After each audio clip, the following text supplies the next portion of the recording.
বন্ধুরা আজকে একদম অন্য রকম, দেখলেই বুঝতে পারবে। আর বাড়ি থেকে রান্না করে এনেছি, এখানে ডিম আলুর তরকারি করে এনেছি, সাথে একটু কাঁচা লঙ্কা এনেছি, কাঁচা লঙ্কা না হলে তো হবে না। আর এখানে হচ্ছে ভাত আনিনি, ভাত আনতে একটু প্রবলেম হয়ে যাবে বলে রুটি করে নিয়ে চলে এসেছি, ঠিক আছে।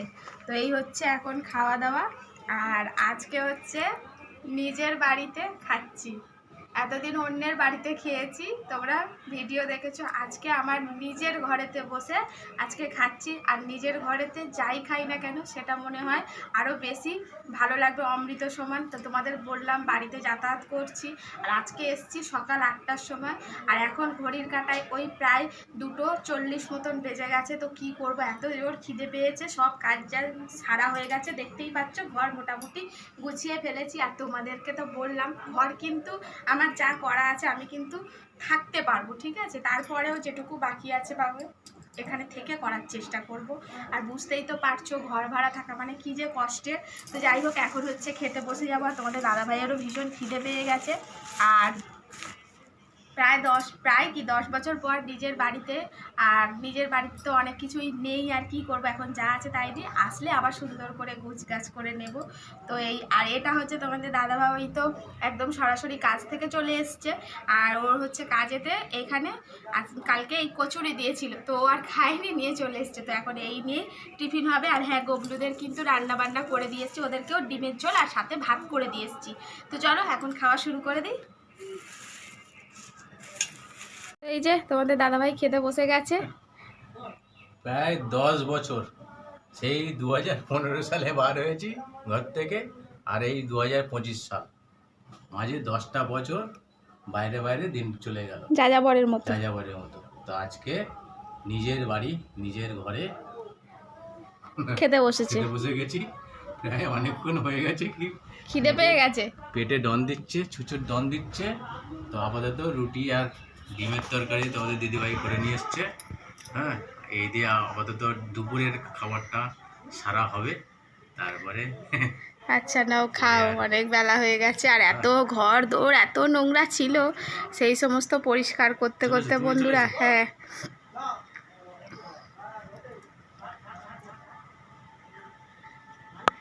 তো এই যে তোমাদের দাদা ভাইও খাচ্ছে, খেতে বসে গেছে অলরেডি। কাজের যা ধকল, বাপরে বাপ। আচ্ছা, এই কষ্টটা কি অত কষ্ট লাগছে? পুরো আনন্দের কষ্ট, এটা আনন্দের কষ্ট, নিজের বাড়ি, তাই না? তো এই যে তোমার দাদাভাই খাচ্ছে আর আমিও খাই, ঠিক আছে। আর এই যে এই হচ্ছে বানিয়ে নিয়ে এসেছি। আর আজকে একটু ভিডিওটা একটু মানে অসুবিধা হলে একটু মানিয়ে গুছিয়ে নিও তোমরা, কিছু করার নেই, কারণ ক্যামেরাম্যান গবলু কিন্তু নেই। গবলু স্কুলে গেছে, গবলুর পরীক্ষা হচ্ছে। আর এই যে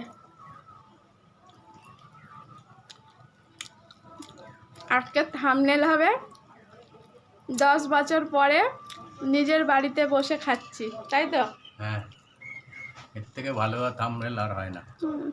নিজের বাড়িতে বসে খাচ্ছি, এরকম দিতে হবে।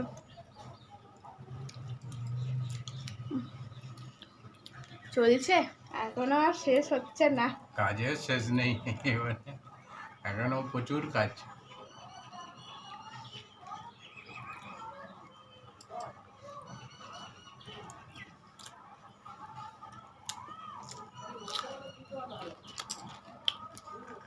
আজকে ঘরদোর গোছালাম, সাথে আমাদের কুয়া খোলা হলো, বলো।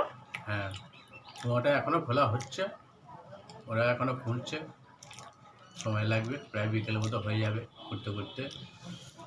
তো পাড়া প্রতিবেশী, দাদা বৌদি, ভাইপো, কাকা কাকিমা সবাই মানে ছেঁকে ধরেছে, তোরা কবে চলে আসবি বল, আর পারা যাচ্ছে না, ঘরের ছেলে ঘরে চলে আয়। সবাই খুশি, আর সঙ্গে আমরাও খুশি। তাই তো, নিজের জন্মভূমি, জন্মভিটে।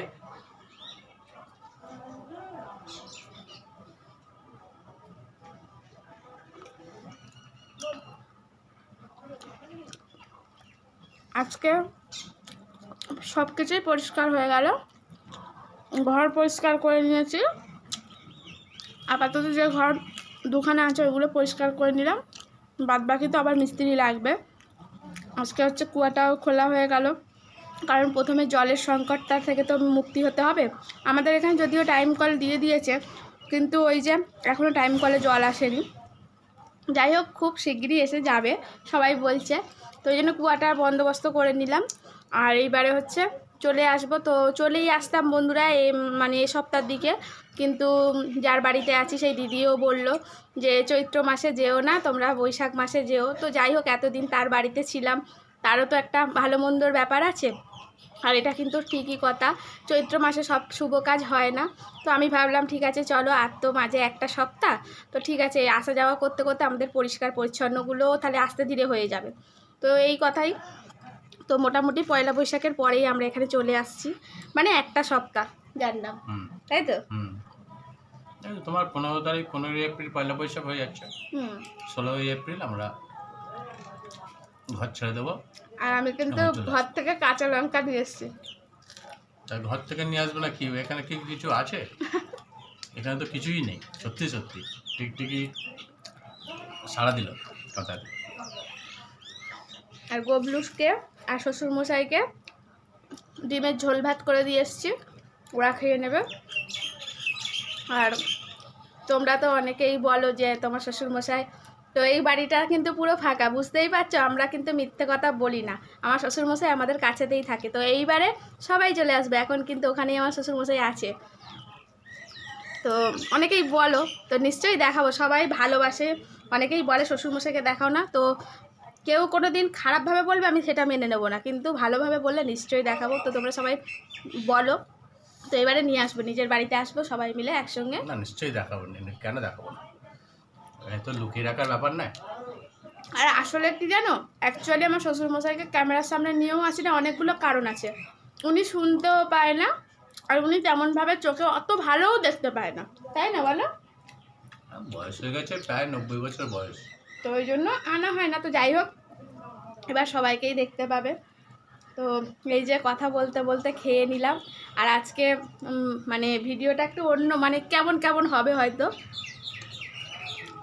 আর বন্ধুরা বুঝে গেছে যে ক্যামেরাম্যান গুগলু নেই, অতএব।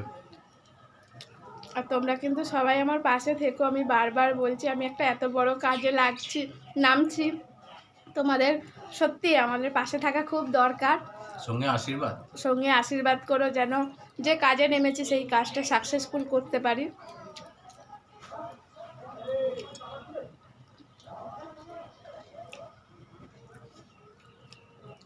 তো মোটামুটি সব কাজই হয়ে গেছে, এইবার একটু খেয়ে দিয়ে একটু নিজের ঘরেতে রেস্ট নেব, নিয়ে আর বেরিয়ে পড়বো বাড়ির উদ্দেশ্যে, কারণ সেখানে আবার ছেলে আছে, শ্বশুরমশাই একা একা আছে। তো চলো বন্ধুরা, এখন আর ভিডিওটা বেশি বাড়াচ্ছি না, সবাই ভালো থেকো, সুস্থ থেকো, সাবধানে থেকো, আর অবশ্যই অবশ্যই আমাদের পাশে থেকো কিন্তু। আর তোমরা দূর থেকেই আমাকে আশীর্বাদ করো, যেন আমি যে কাজে নেমেছি সেই কাজটা সাকসেসফুল করতে পারি, ঠিক আছে? তো চলো, টাটা।